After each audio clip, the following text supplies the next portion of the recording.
لا الہ الا اللہ لا الہ الا اللہ لا الہ الا اللہ۔ جس طرح فرض نماز کے لیے امام کا بالغ ہونا ضروری ہے، نابالغ لڑکا فرض نماز نہیں پڑھا سکتا، اس طرح تراویح کی نماز کے لیے بھی امام کا بالغ ہونا ضروری ہے، نابالغ لڑکے کے پیچھے تراویح کی نماز نہیں ہوتی۔ رمضان المبارک کے اندر اپنی نمازیں ضائع نہ کریں، جو لڑکا بالغ نہیں ہے اس کے پیچھے تراویح نہ پڑھیں،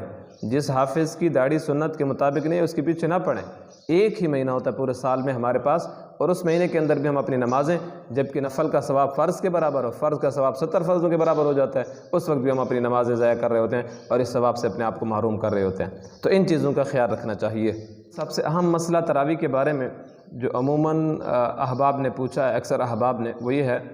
کہ کیا تراویح میں سامع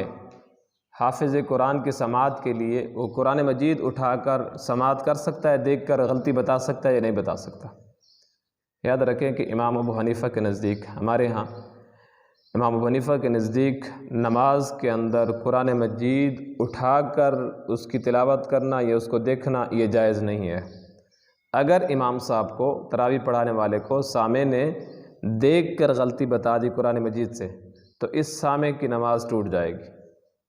اور اگر امام صاحب نے اس کی غلطی کو لے لیا تو امام صاحب کی غلطی لینے کی وجہ سے سارے لوگوں کی نماز ٹوٹ جائے گی، کیونکہ امام صاحب کی نماز گئی، جب امام صاحب کی نماز گئی تو ساری عوام کی نماز گئی۔ تو اس لیے تراویح کے اندر قرآن مجید اٹھا کر تراویح پڑھنا یہ جائز نہیں ہے۔ صلی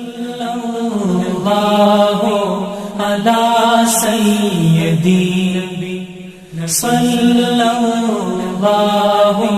علی سیدنا